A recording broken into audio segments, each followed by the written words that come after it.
kabansa, punta muna tayo sa junk shop kay magtinda tayo ng kalakal. Nangalakal muna tayo para may pang merienda tayo.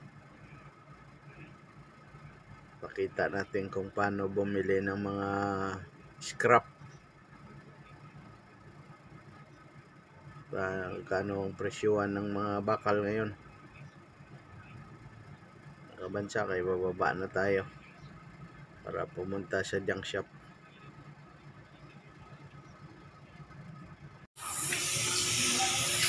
Ayan, nagbenta tayo gyro sa junk shop para may pangkain tayo. Libre na putol saka bakal.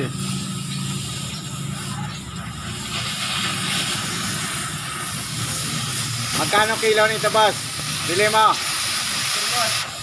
16? Opo. Wala na bawas?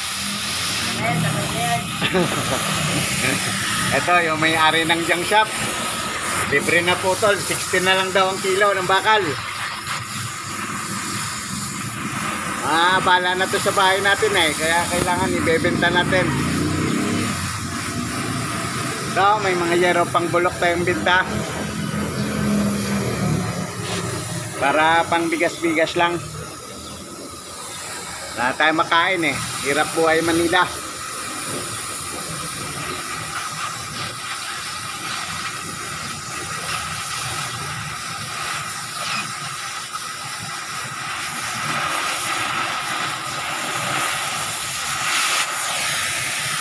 Marami din pala kainin niya na ano.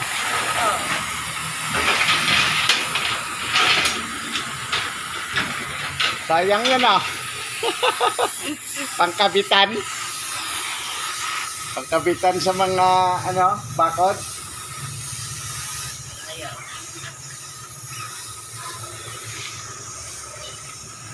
Madapa ka. Mamaya madapa ka dyan hawak mo cellphone naglalakad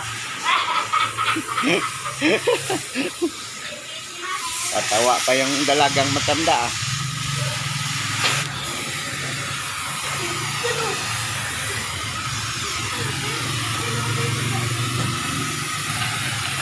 Ayan pa rin yung hose na ginamit mo? Yun pa rin. Bakit yung binili ni Glenn? Hindi niya pa makapit.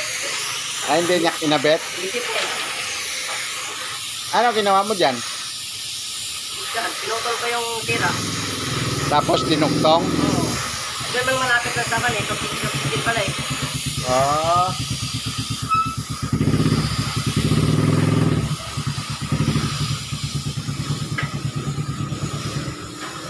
Mabuti, marunong ka rin magdugtong-dugtong yun,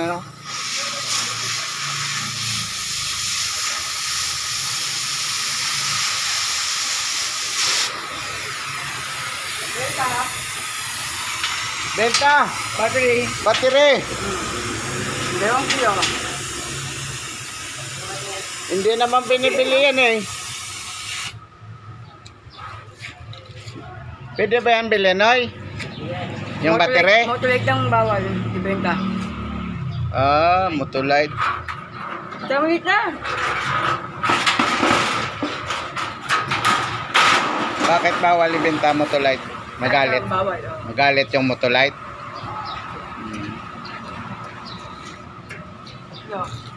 Magalit yung may-ari ng Motolite kaya kinukuha yung pyesa nila. Dalawa. Samay ko kasi ito. Ilang kilo? 2 kilo. Wala. Tingga lang yan sa loob niya Puro Yan lang. Ayun, hindi mo ibebenta yan? Pinakain mo? Walang yan. Ano yan, dala mo? Ito. Siguro yan? Nang motor? Tingin. Binibenta mo rin to? Magkano? Yan. Sakyan. May maba pa. Para saan ba to?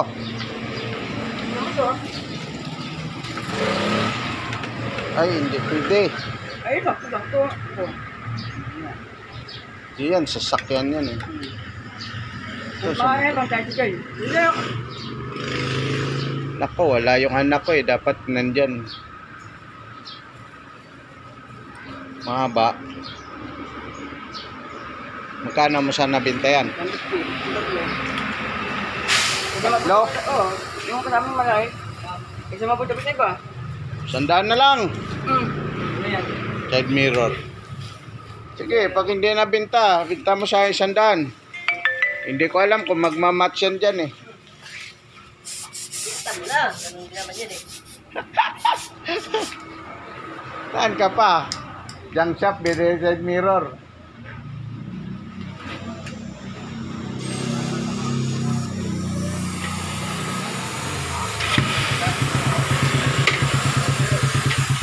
Mahirap pala dito kapag sa junk shop, pag hindi ka marunong kabansa, kota mga nakaw binibinta siya.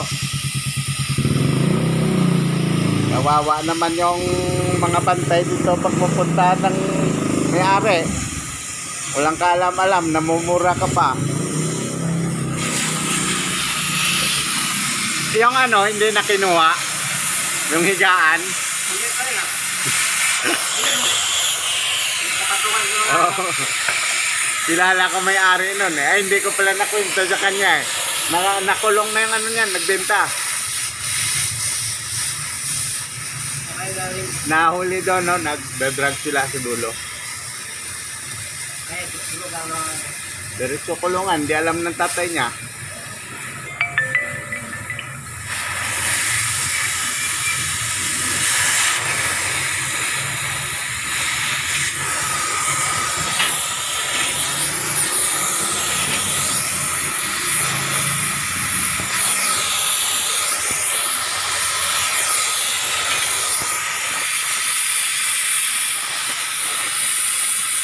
$16mm yan eh, no?